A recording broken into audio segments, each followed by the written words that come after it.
అంటే మీరు ఈ కథని మీ చేతికొచ్చి అంటే క్రిష్ గారు దగ్గర నుంచి మీకొచ్చి ప్రాజెక్టు క్రిష్ గారు మొత్తం కథంతా రాశారండి, లేకపోతే కొంతవరకు రాసుకున్న దాన్ని మీరు కంటిన్యూ చేశారా, లేకపోతే ఆయన రాసుకున్న దాన్ని మీరు మార్చారా, మారిస్తే ఏం మార్చారు? సార్ క్రిష్ గారు మొత్తం స్క్రిప్ట్ రెడీ సార్. ఏ సినిమా ఫుల్ స్క్రిప్ట్ లేకుండా షూటింగ్ వెళ్ళాము. సో మొత్తం స్క్రిప్ట్ రెడీ, అది ఫుల్ కోహినూర్ బేస్డ్ ఒక స్క్రిప్ట్ గా ఉండింది. సో ధర్మం బేస్డ్ స్క్రిప్ట్ గా, కోహినూర్ బేస్డ్ స్క్రిప్ట్ గా ఉండింది. సో ఫ్లోలో షూటింగ్ అప్పుడు కొంచెం డెవలప్ అవుతూ ఉంటుంది సన్న ప్రొడక్షన్ లో. అప్పుడు డీటెయిల్ వెళ్ళినప్పుడు ఒక ఔరంగజేబ్ ఎప్పుడైతే హీరో మీట్ అవుతున్నారో ఆయన చేసిన అట్రాసిటీస్ ని ఆయన వీరమల్లు క్రాస్ అవ్వాల్సిన సిచ్యువేషన్ వచ్చినప్పుడు ఆ ధర్మం అనే ఎలిమెంట్ ఆటోమేటిక్ గా బయట పుట్టింది. సో దాన్ని నేను ఎక్కువ ఎలాబరేట్ గా డెవలప్ చేశాను. ఇది పార్ట్ 1. సో క్రిష్ గారు రాసిన మిగతా విషయాలు, మిగతా సబ్జెక్ట్ కూడా పార్ట్ 2 లో కంటిన్యూ అవుతాయి. అంటే పార్ట్ 1 లో అయితే మాత్రం క్రిష్ గారు రాసిన దాన్ని మీరు కొంచెం పక్కన పెట్టినట్టే. అలా కాదు సార్, ఇప్పుడు పార్ట్ 1 లో we give proper introduction of Kohinoor, proper introduction of ధర్మం అండ్ 5 గురూస్. సో ఈ రెండు మిషన్ ని హీరో పార్ట్ 2 లో చేయబోతున్నారు, రికవర్ చేయబోతున్నారు. కోహినూర్ కాపాడుతున్నారా లేదా, ఈ 5 గురువులు కాపాడుతున్నారా లేదా అనేది పార్ట్ 2. సో రెండు మిక్స్ చేసి ఉంటుంది సార్, స్క్రిప్ట్ లో బ్లెండ్ అయి ఉంటుంది. ఓకే, అంటే మీరు పార్ట్ 2 అని అన్నారు కాబట్టి అవును సార్, నేను కొంచెం లేటర్ టైంలో అడుగుదాం అనుకున్నాను, మీరే ముందుకు తెచ్చారు. అవును sir. Part 2 Harihara Veeramallu part 2 కి మీరు డైరెక్టర్ కాదు, క్రిష్ మళ్ళీ మెగాఫోన్ పట్టుకోబోతున్నాడని కొంతమంది మాట్లాడుతున్నారు. దాని మీద మీ తాలూకా కామెంట్ ఏంటండి? దీంట్లో కమెంట్ ఏం లేదు సార్. ఇప్పుడు నేను చేసేటప్పుడు నేను చేస్తాను అనుకోలేదు, అలాగే క్రిష్ గారు ఇలా సగలు వెళ్ళిపోతే సార్ అనుకోలేదు. సందర్భం సిచ్యువేషన్స్ వల్ల జరిగింది. సో ఇప్పుడు క్రిష్ గారు చేసినా, నేను చేసినా, ఎవరు చేసినా పార్ట్ 2 ఒక స్క్రిప్ట్ ఉంటుంది. ఆ పార్ట్ 2 స్క్రిప్ట్ ని అందరికి హార్డ్ వర్క్ చేసి మళ్ళీ పార్ట్ 1 ఎంత కష్టపడ్డామో మళ్ళీ స్ట్రక్చర్ చేసి మళ్ళీ వర్క్ చేసి కలిసి పని చేసినా ఒకటే, లైక్ విడివిడిగా చేసినా ఒకటే. ఇట్స్ నాట్ మనకి అల్టిమేట్ గా సినిమా హిట్ అవ్వాలి. అఫ్ కోర్స్ అందరూ కోరుకునేది అదే అనుకోండి. బట్ ఇదొక అంటే అనుకోకుండా క్రిష్ గారు మొదట్లోనే వెళ్ళిపోవడం, మీరు టేకప్ చేయడం, ఇప్పుడు అది సినిమా వచ్చి సినిమాకి మంచి హైపు ఆ కథకి ఆ సినిమాకి రావడంతో ఇది ఎక్కువ డిబేట్ అయింది. Who is going to handle the part 2 Harihara Veeramallu అనే దాని మీద చాలా పెద్ద డిబేట్ చర్చ జరుగుతున్నాయి. మీరు దాన్ని చాలా సింపుల్ గా సున్నితంగా చెప్పే పాయింట్ కాదు. హరిహర వీరమల్లు ఎంతో అంత సమాధానం చెప్పాలి మీరు. లేదు సార్, ఇప్పుడు ఏంటంటే సార్, ఇప్పుడు కొన్ని సినిమాలు మిస్ అవుతాయి. ఎలా అంటే కథ లేకుండా మిస్ అవుతాయి. మనకి మల్టిపుల్ ఆప్షన్ ఉండేటప్పుడు బెస్ట్. సో మంచి సబ్జెక్ట్స్ ఉండేటప్పుడు బెస్ట్. మనకి మల్టిపుల్ సీన్స్ ఉండేటప్పుడు you have a lot of option to select. So అలాగూ ఇది కలిసి పనిచేసినప్పుడు ఒక స్పోర్ట్స్ మ్యాన్షిప్ లా సార్. ఎలాగంటే ఎవరు చేస్తారు, ఎవరు అది తర్వాత మెయిన్ మనకి సినిమా ముందుకు వెళ్ళాలి, గెలవాలి అనేది ఒకే టార్గెట్ ఉంది అందరికీ. అది వీరమ్మలో అయితే 2 లాక్డౌన్ అంటే ఒక ఎలక్షన్స్ తర్వాత ఒక 3 years ఓల్డ్ అయ్యి మళ్ళీ రీస్టార్ట్ చేసినప్పుడు ఎవరికైనా సరే, నేనైనా డైరెక్ట్ చేసిన నేను ఎప్పుడో 2.5 years ఒక సీన్ తీసుకుంటాను. దాని కంటిన్యూటీ 2.5 years థీమ్ అంటే మనకి ఒక 1000 డౌట్లు వస్తాయి. ఏంటంటే మన తీసిన సీన్ ఇప్పుడు వర్కౌట్ అవుదా లేదా, ఈ ట్రెండ్కి ఆ సీన్ కంటిన్యూటీ వస్తుందా లేదా, ఆర్టిస్ట్ అలాగే ఉంటాడా లేదా, అప్పుడు ఆ రోజు వాడు ఏ షర్ట్ వేసుకున్నాడు, ఈ రోజు ఇలా ఉంది, చాలా మిస్ అండ్ మ్యాచెస్ ఉంటాయి సార్. ఇది చాలా డిఫికల్ట్. ఇది ఎలాగో ఒక మంచి జరిగింది ఏంటంటే క్రిష్ గారు వెయిట్ చేసి 3 years తర్వాత నేను ఎంటర్ అవ్వడంలో కొంచెం ఫ్రెష్ ఎనర్జీ స్టార్ట్ అయింది. సో నేను ఒక డిఫరెంట్ యాంగిల్ గా ఫ్రెష్ గా చూడటం మొదలుపెట్టాను. నాకు కొత్తగా ఉండింది. నేను క్రిష్ గారి పొజిషన్ లో ఉండి నేను కూడా ఒక 5 years తీసుకున్నాను అనుకోండి, నాకు ఇంత కాన్ఫిడెన్స్ ఉండేది కాదు.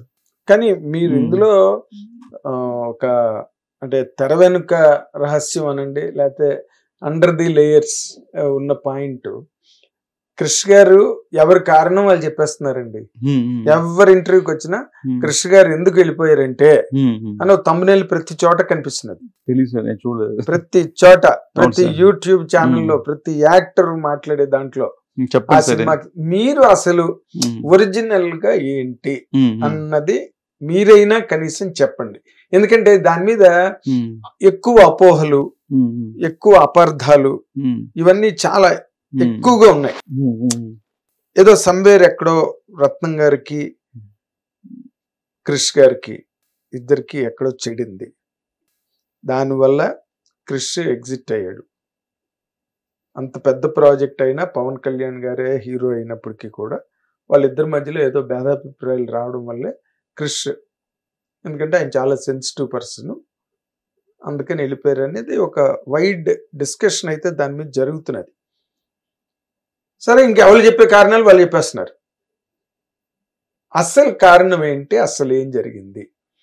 అది మీరు చెప్పకపోతే మీ డైరెక్టర్గా మీరు పడ్డ కష్టానికి కానీ మీరు పడ్డ శ్రమకి కానీ దాని మీద ఏదో ఒక కవర్ ఉన్నట్టే ఉంటుంది అది. సార్ యాక్చువల్గా ఏంటంటే సార్ ఇప్పుడు it's a time management. Time management ఏంటంటే ఇప్పుడు ఎంతకాలం వెయిట్ చేస్తాను అనేది ఒక సిచ్యువేషన్. మళ్ళీ ఇంకోటి ఏంటంటే ఇది ఎప్పుడైతే పార్ట్ 1 అని అనుకున్నామో, సో మీరు అన్నట్టు ఎవరికి మా లోపల ఒక కాన్ఫ్లిక్ట్ కానీ ఒక రిఫ్ట్ కానీ అలాంటివి ఏమీ లేవు. సో ప్రతి ఒక్కరికి లేట్ అవుతుంది. లేట్ అయితే డైరెక్టర్ సంగతి పక్కన పెడితే ప్రొడ్యూసర్ రత్నం గారికి నాన్నగారికి ఎంత బర్డన్ అవుద్ది. సో ఇది ఎంత త్వరగా కంప్లీట్ అవుద్ది, ఎంత త్వరగా బయటికి వస్తే అంత ఈజీ అని ప్రతి ఒక్కరు ఫీలింగ్. బికాస్ ఆఫ్ లాక్డౌన్ ఒక 2.5 years ఇరుక్కుపోయాం. సో దాని తర్వాత ఇది ఎలా బయటికి వస్తే ఎంత త్వరగా వస్తే ఎంత బెటర్ అనేది ఫీలింగ్ నాకు ఉన్నది, క్రిష్ గారికి ఉన్నది. నేను ఎంటర్ అయినప్పుడు క్రిష్ గారితో వెళ్ళి సజెషన్స్ మాట్లాడేటప్పుడు సార్ ఇలా చేస్తాం ఒక 5 days క్రిష్ గారే తన ఫుల్ బౌండెడ్ స్క్రిప్ట్ని, నాకు ముందు అవుట్లైన్ తెలుసు కానీ ఒక 1 line or 2 స్క్రిప్ట్ ఉంది కానీ ఫుల్ బౌండెడ్ స్క్రిప్ట్ క్రిష్ గారు నా చేతిలో ఇచ్చి కూర్చి ఇది నేను రాసిన ఫైనల్ బౌండెడ్ స్క్రిప్ట్, ఇది పెట్టుకో, దీన్ని నువ్వు పార్ట్ 1గా మారుస్తావు, మార్చుకో, ఏదైనా ఒకటి రత్న సార్ బయటికి రావాలి, ఈ సినిమా రిలీజ్ అవ్వాలి, గెలవాలి, అది నువ్వు చేస్తుంటే నాకు ప్రాబ్లం లేదు అని సారే నాకు హ్యాండ్ ఓవర్ చేశారు. సో హ్యాండ్ ఓవర్ చేసి ఇప్పుడు ఈ టైం నేను 6 months వెయిట్ చేస్తాను, ఇంకో 10 months వెయిట్ చేస్తాను, ఇంకో 1 year వెయిట్ చేస్తాను, ఇలా ఒక ప్రాజెక్ట్కి వెళ్తున్నాను. సపోజ్ మళ్ళీ ఫీజిబుల్ అయ్యి మళ్ళీ ప్రాజెక్ట్లో గ్యాప్ వచ్చి నేను రావాలని వస్తానని ఈ ఒక ఫ్రెండ్షిప్గా ఒక స్పోర్టివ్గానే వీ హ్యాడ్. అండ్ నాకు డౌట్స్ వచ్చినా వాళ్ళ అసిస్టెంట్స్ పంపించేవాళ్ళు హెల్ప్కి. ఎందుకంటే ఇట్స్ పీరియడ్ డ్రామా, ఆయన రాసుకున్న సబ్జెక్ట్ బ్యాక్ డ్రాప్. సో కొన్ని చాలా క్యాటర్లు ఎక్కడ కూడా ఉంటాయి. సో ఆయన్నిటిని డౌట్స్ వచ్చినా వాళ్ళ రైటర్స్ని వాడాను, సో వాళ్ళందరూ వాడాను. సో ఆల్ టుగెదర్ ఇట్స్ ఆర్గానిక్గా ఫ్రెండ్షిప్ వెళ్తుంది.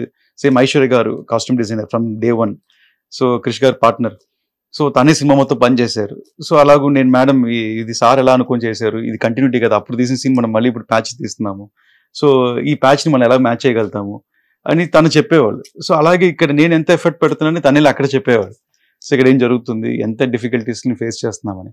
సో ఇట్స్ ఆర్గానిక్గానే చేసాం. ఆర్గానిక్గా ఎవ్రీబడికి ఒకే గోల్ ఏంటంటే ఈ ప్రాజెక్ట్ ముందు బయటికి రావాలి, ఇంక్లూడింగ్ హీరో గారికైనా నాన్నగారికి ఇది హెల్ప్ అవ్వాలి. ఈ 2 విషయాలే అందరి మైండ్లో ఉండింది.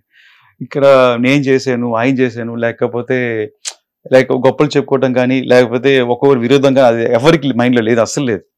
సో అల్టిమేట్గా సిల్వర్ స్క్రీన్ రావాలి అనేది. సో అది ఎవరు తెచ్చారు అనేది పక్కన పెడితే ఎంతమంది సపోర్ట్ చేశారు అనేది చాలా ముఖ్యం దీంట్లో. సో అది పక్కన పెట్టలేని టాపిక్, ఎవరు చేశారు అన్నది పక్కన పెడితే అని అన్నారు. ఎందుకంటే సపోర్ట్ లేకుండా చేయలేదు. ఇప్పుడు ఉదాహరణకి జ్ఞానశేఖర్ డిఓపి దీనికి ఫస్ట్ ఆయన కొల్లగొట్టిన దగ్గర సాంగ్ తీశారు, దాని తర్వాత ఫస్ట్ మచిలీపట్నం ఫైట్స్ చేశారు.